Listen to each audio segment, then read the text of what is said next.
Wine Wednesday and essential oil stuff. Hello everyone. I'm coming to you live from my deck. It is a very warm evening.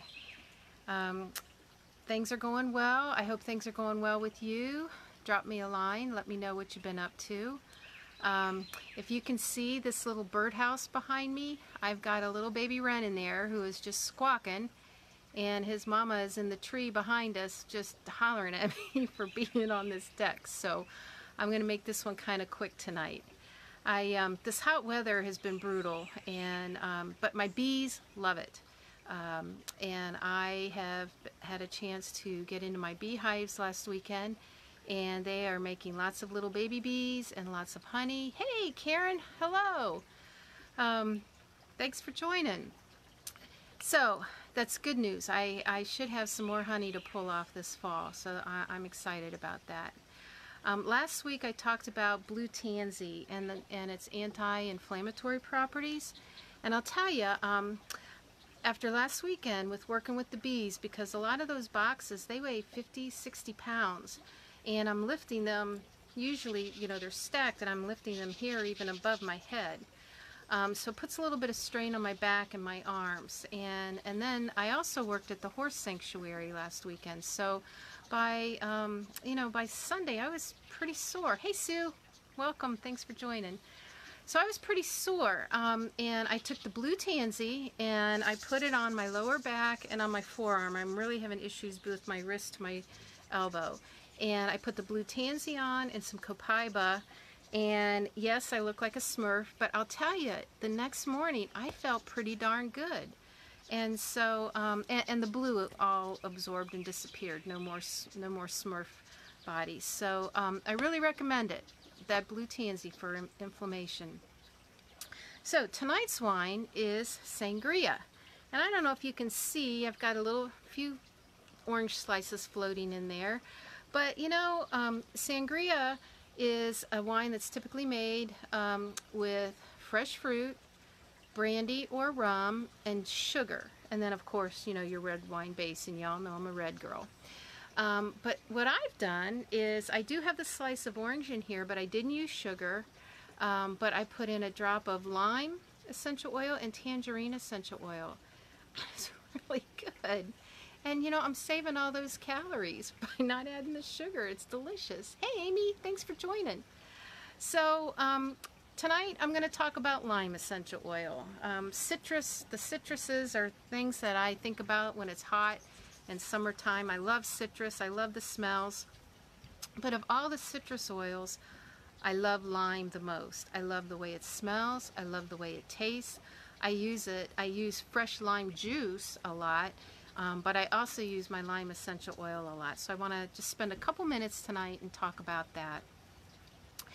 How do you use it? Well, there's a lot of different ways you can use it. I think most folks use it with cooking. You can use it as a meat marinade. You could use it, add a couple drops to key lime pie. Now, you still need your key lime juice for that, you know, real tart, tangy, delicious flavor, but you know, a couple drops gives it that extra lime punch. You can mix it with water and wash fresh fruit with it. You can mix it as a dressing with olive oil, salt and pepper, and then toss it with shredded cabbage. That is really good. I add a drop or two to my guacamole when I'm making that. So I mean, you can just use it in so many different ways. Darn it, mosquitoes, time out. I got to do a TerraShield spray. Ugh, these mosquitoes are like the size of helicopters. Okay, sorry about that, back on track.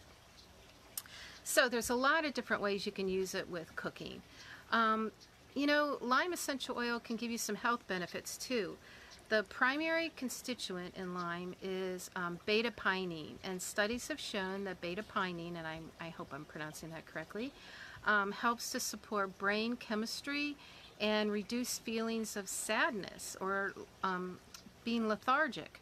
So it also contains limonene, which contributes to cleansing. So the chemical makeup of lime is such that it helps, not only does it smell wonderful, but it helps to make you feel uplifted, energized, cleanse, stimulates. all of those things. So it's really good stuff. So practically, how could you use lime essential oil? Well, if you have a sore throat, you could put a couple drops in water and gargle with it, or even just spray it into the back of your throat.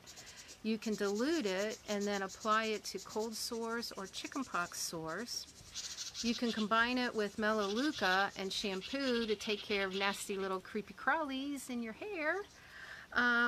You can just diffuse it for the scent, and just you know, helps you feel good and happy. If you're out and about and you have a bottle of it in your purse and you notice your underarms are getting a little stinky, you could just take a couple drops, slap it under both underarms, and it helps to kill the bacteria and helps with the smell. Trust me, everybody around you will be very glad you did that. But I mostly just use a couple drops of it in my water. Again, I love the taste, and drinking it in my water gives me the antioxidant support that I need. So I have several bottles of lime essential oil, and I'd like to give them away. And I'd like to give them to anyone who is willing to host a class with me. It can be a live class, we can do make and takes, or it could be a Facebook class. Whatever is easiest for you.